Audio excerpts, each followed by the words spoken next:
Today, there was a company dinner at an ultra-luxury hotel, and as an employee, I was supposed to attend. The restaurant in this luxurious hotel was magnificent, with everything inside looking beautiful. I was in awe as I entered the venue. However, just then, an unpleasant voice echoed from behind me. "This isn't a place for poor people. Go to a cheap chain restaurant instead." It was the voice of my elite classmate, Tom. He has always looked down on me and my younger brother, Luke. Seeing him unchanged from the past, Luke and I were fed up. But soon after, he would face his downfall. My name is Kevin, and I'm 38 years old. Currently single, I lead a typical life commuting between work and home every day. Although I now live a comfortable life, there was a time when I was so poor that I struggled to find food. My twin brother Luke and I were raised by our grandparents. Our parents passed away when we were still babies. Our grandparents gave us all the love they could, but it was not easy for them to support us on their pension. They made great efforts to save money and feed us delicious meals, but it was never enough for two growing boys. We often wore hand-me-downs from the neighborhood kids. The clothes were far from clean, with stains here and there, and our classmates often teased us about them. "Your family is really poor. Look at those ragged clothes." Every time this happened, Luke, who was timid, would almost cry. Our grandparents were doing their best to raise us, and we could never bring ourselves to ask for new clothes or school supplies. We are identical twins, looking alike but with very different personalities. I am the stronger one, while Luke is the opposite. Because of this, he always stayed close to me. But I was really grateful for him. His presence allowed us to encourage each other, so even when we were teased, we didn't break down. He was truly important to me. Though we were poor, we grew up well, thanks to our grandparents' love. However, our happiness didn't last long. Our grandfather fell ill and passed away, and soon after, our grandmother also left this world. At that time, we were in our senior year of high school, and we were at a loss as to how we would live from then on. Now that Grandpa and Grandma are gone, we have to be strong. "I'll work after graduating from high school, so you should go to college, Kevin. I'll find a way to manage the money." I was shocked. I never expected such words from Luke, who had always been so timid. I did plan to go to college with a scholarship. I enjoyed studying and believed that going to college was important for my future. But now, without our grandparents, I couldn't let him work alone. So, I made a big decision. I'll work too. Let's face this together. Kevin. You're smart, unlike me. You can go to college, you know? I can't let you bear all the burden alone. He cried when he heard my words. Thus, we decided to work right after high school. We desperately searched for jobs. But finding a company that would hire high school graduates in a time when a college degree was the norm was tough. Whenever we felt discouraged, we supported each other and finally managed to find jobs. To our surprise, we ended up working at the same company. After being in the same school since kindergarten and living in the same house, Luke and I also started working at the same company. We joined LK Corporation, a major e-commerce company. Having never worked before, we struggled at first, but we worked hard and gradually got used to it, leading busy but fulfilling lives. 20 years have passed since then. Now, at 38, we are no longer just struggling to survive. Work was going well, and both of us had started living on our own, enjoying a financially stable life. Today, I had arranged to catch up with Luke over coffee, something we hadn't done in a while. Even after we started living separately, we made it a point to meet regularly and update each other on our lives. At work, we were both busy and didn't get much time to talk, so these coffee meetups were important to me. I arrived at the cafe and looked around, but Luke hadn't arrived yet. I sat at a windowside table and waited for him to show up. It didn't take long before he arrived at the cafe and joined me at the table. "Sorry. I'm late," he said with a smile, looking at me. We then started chatting about various things. "So, did you get a girlfriend?" he asked me with bright eyes. His face looked like that of a curious high schooler. I couldn't help but laugh. My job is like my girlfriend. Isn't it the same for you, Luke? Yeah, same here. He laughed along with me. Though I was at an age where I should probably get a girlfriend, I honestly had no interest. I felt very happy with my life as it was. Besides, being a workaholic left me with no opportunities to meet someone. Thinking about these things, I enjoyed my conversation with Luke. Then, I heard the sound of the cafe door opening. I noticed Luke's expression darken. When I looked at the door, I saw a familiar figure standing there with a beautiful woman. "I'm sorry, but we're full at the moment. Could you please wait?" The person responded to the waiter with a loud, annoyed noise and scanned the cafe. There was no mistake. It was Tom. We exchanged looks. Then Tom noticed us and approached with the woman. In a low voice, almost a whisper, Luke said, "Why is he coming over here?" I must have shown my annoyance on my face as well. We hated interacting with him because of bitter memories from high school. He was in our class in high school. As one of the popular kids, he often teased us and laughed loudly. Poor twins. Stay away from us. We don't want to catch your poverty. When we didn't respond, his insults continued. You two look so alike, it's creepy. We tried to stay out of his way, but one day an incident occurred. When the SAT test results were announced, my rank was higher than Tom's, and he became furious. His anger was intense, and he taunted us whenever he had the chance. A poor kid like you couldn't have scored that high. You must have cheated. Admit it. He even went to our homeroom teacher, accusing me of cheating, though I hadn't. Luckily, my grades had always been good, and the teacher believed me, but Tom's behavior was unforgivable. Luke and I vowed never to have anything to do with him again. Yet, here he was, appearing in front of us again. Hey! What are you guys doing here? It's been a while. Still sticking together, huh? That's hilarious. He said, laughing. What's wrong with being together? Annoyed, I listened to him talk. The beautiful woman next to him looked at us and sneered, "Do you know these look-alikes?" He laughed even harder and began introducing us to the woman. These are the poor twins from high school. They look exactly the same and they're both poor. It's hilarious. Seeing him call us poor again after so many years showed he hadn't changed at all. Even at 38, he could only look down on others, and it was exhausting. To make things worse, the woman with him added, "Haha, they really do look like unfortunate poor people." As Luke and I trembled with anger, they took seats at our table without asking. We were speechless with shock. By the way, this is my girlfriend, Lisa. We're getting married this summer.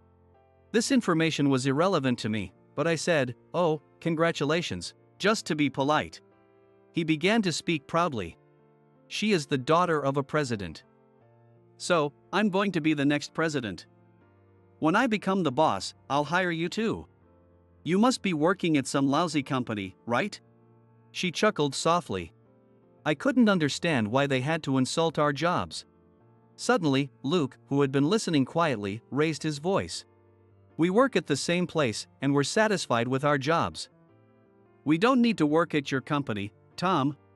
It was rare for him, usually so mild-mannered, to raise his voice. He must have been really angry at Tom's words. But Tom, oblivious to Luke's feelings, continued. You even work at the same place? That's so funny. He laughed loudly, and Luke stood up. I don't see what's so funny, but you should stop looking down on people. I've got things to do. With that, Luke started to leave the cafe, and I hurried to follow him. Tom's laughter echoed as I paid the bill. Outside the cafe, Luke took a deep breath. Luke, are you okay? He hasn't changed a bit. It's infuriating how he looks down on us. He said nothing but wore a furious expression. Let's just calm down. We won't be seeing him again. We quietly headed home. The busy days continued as usual. Thanks to the hectic schedule, the unpleasant memory of running into Tom began to fade. I believed that peaceful days would continue without a doubt. But then, I happened to run into Tom once again. It happened when I was delivering documents to a client. Suddenly, I heard Tom call out from behind me. Fancy meeting you again. I was so surprised that I couldn't find the words. Tom looked me over with a mocking gaze. Do you work a job where you have to wear a suit? You look ridiculous in it. Again, he hurled an insult. All he could do was belittle others. Yeah, I wear a suit to work every day. With just a high school diploma, you can't do much. I was serious about what I said at the cafe. If you want to work for my company, come by. I can give you some menial tasks to do. At that moment, I was convinced that he was beyond help. Feeling that I couldn't take any more, I hurriedly left the scene. Running into Tom again was incredibly unlucky. Back at work, Luke happened to see me and called out, "What's wrong? You look pale." Hearing his kind words, I told him everything about my encounter with Tom. His face contorted with anger. A company with a president like that is doomed. It's almost pitiful. Yeah, definitely. We didn't talk about Tom any further. A few days later, my colleague Steve approached me. Steve is 3 years older than me, but we're good friends and occasionally hang out for drinks. "Are you going to the dinner with M Logistics next week?" He had a look of reluctance on his face. It's understandable. Dinners with clients aren't just about enjoying a meal, you also have to be mindful of them. It's a very taxing event. No one wants to be outside of work and still have to be considerate of others. It's a directive from the president. We can't exactly skip it. When I said that, he let out a big sigh. Well, this dinner was requested by M Logistics, so it shouldn't be too stressful. Still, they must be desperate. Yeah, they really want to keep doing business with our company. M Logistics has been partnering with LK Corporation, where I work, for the past 10 years. We lease their warehouses to inspect and ship the products we handle. LK Corporation is a major e-commerce company, and its sales have been growing every year. It's one of the most talked about companies right now. And they likely want to maintain this relationship. Although it was a hassle, the dinner was part of the job. If I kept smiling as usual, the dinner would be over soon enough. I thought about it calmly. It was Saturday. I woke up at my usual time and started getting ready for the dinner. It was annoying not to be able to sleep in on a Saturday, but there was no helping it. The location chosen by M Logistics was the most luxurious hotel in town. I had attended many business dinners before, but this was the first time at such a high-end venue. With nervous steps, I arrived at the hotel and was immediately impressed by the grand lobby. A large, sparkling chandelier hung from the ceiling. I felt a bit out of place, but then I spotted Steve in the lobby and felt relieved. He was looking around nervously, and it was clear that he felt the same way. He quickly walked over to me. "This hotel is amazing. It's my first time inside," he said excitedly. "Mine too. It's quite extravagant for a dinner." He laughed at my comment. They want to win us over. M Logistics president is changing soon, and they want to strengthen their relationship with us before that happens. I see, that makes sense. Thinking about it, I checked my phone for the details. The dinner is at the hotel's restaurant, right? It looks like it's on the first floor, I said, and we started walking towards the restaurant. Suddenly, I heard a voice behind me that I least wanted to hear. "Fancy seeing you again. Looks like your poor twin brother isn't here today." We turned around, surprised to see Tom and Lisa standing there. Once again, she started giggling. I felt miserable, wondering why I had such bad luck. Though shocked and angry, I managed to muster a response. "Luke's not here now, but he might join us later." Tom immediately seized on my words. "In any case, it's strange for you to be here. This is a high-end restaurant. Even the cheapest course costs about a day's wages for you. Don't overextend yourself." "Exactly. This upscale restaurant is way out of your league." Steve's face twisted with anger at their incredibly rude words. I whispered to him, "Steve, don't worry about them. They're always like this to me." But his anger didn't subside. Ignoring my attempts to calm him, Steve started raising his voice. "Hey! It's incredibly rude to speak like that. And Kevin isn't as poor as you think." "What? What are you talking about? He's been poor since forever," Tom said, blaring at us. Steve was about to shout again, so I desperately tried to stop him. If he raised his voice anymore, Tom would get even angrier and say even worse things. With the dinner coming up, that would be a disaster. I began speaking calmly. Tom, that's enough. We have something to do now. He looked at us and sneered. He seemed to be mocking us. This place isn't for poor people. Go to a cheap chain restaurant instead. He spat these parting words at us. I tried to let it pass from one ear to the other, but suddenly, a loud voice came from behind. Tom! Why do you have to be so rude? Luke had suddenly appeared. He was actually supposed to join us for the dinner.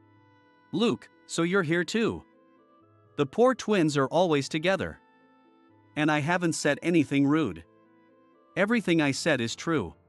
Luke was angry but didn't argue with him. He probably thought it was pointless to talk to someone who couldn't understand. Steve greeted Luke deeply when he saw him. Tom started laughing again. Luke, so you got yourself a subordinate. Good for you. Steve shouted again, what a rude thing to say. I pulled on Steve's arm, trying desperately to stop him from arguing further with Tom. Just then, a stranger ran over, looking pale, and started apologizing profusely. Our employee said something very inappropriate. I am terribly sorry. What? What are you saying? It seemed the man apologizing to Luke was an executive vice president at Tom's company. He was sweating profusely. This man is the president of the company we are about to have dinner with, LK Corporation. Apologize quickly. What? Both Tom and Lisa looked bewildered. I was also shocked by his words. I never imagined Tom was an employee of M Logistics, our business partner. So, Lisa must be the daughter of M Logistics president. What? Are you saying this poor twin brother is the president of the famous LK Corporation? That's ridiculous. Her words made Tom's boss's startled voice echo in front of the restaurant. Lisa, please refrain from making such rude remarks. Mr. Smith here founded LK Corporation and has grown it to what it is today. No way. Tom stared at us in disbelief. Yes, in fact, Luke is the president of LK Corporation, the major e-commerce company. After our grandparents passed away, we were at a loss. With no relatives to rely on, we had to fend for ourselves at the young age of 18. Although many high school graduates managed to support themselves, the loneliness of having no one to watch over us was a significant threat to us. Even so, we had to look forward to survive, and we desperately searched for jobs but couldn't find any good opportunities. One day, Luke murmured quietly, I've grown up with you. We've been together since Mom's womb, and I want to stay with you for the rest of my life. Hearing his true feelings, I nodded. When I felt lonely without our parents, or when classmates teased me, it was always Luke who was there to encourage me. I wanted to walk through life with him by my side. I felt the same way as he did. Then he said something surprising that I hadn't considered. I want to start a company where I can work with you, Kevin. What? I've been thinking, what about an e-commerce company? Kevin, you're good with computers, right? His eyes sparkled as he spoke to me. Starting a company seemed daunting just thinking about it. But I had never seen him so excited. I didn't know if we would succeed, but I decided to give it a shot with him. All right, if you're serious about this, let's do it. He nodded happily at my words. That's how our journey to start a company began. We didn't have the money to rent an office or a warehouse, so we started our e-commerce business from the house our grandparents left us.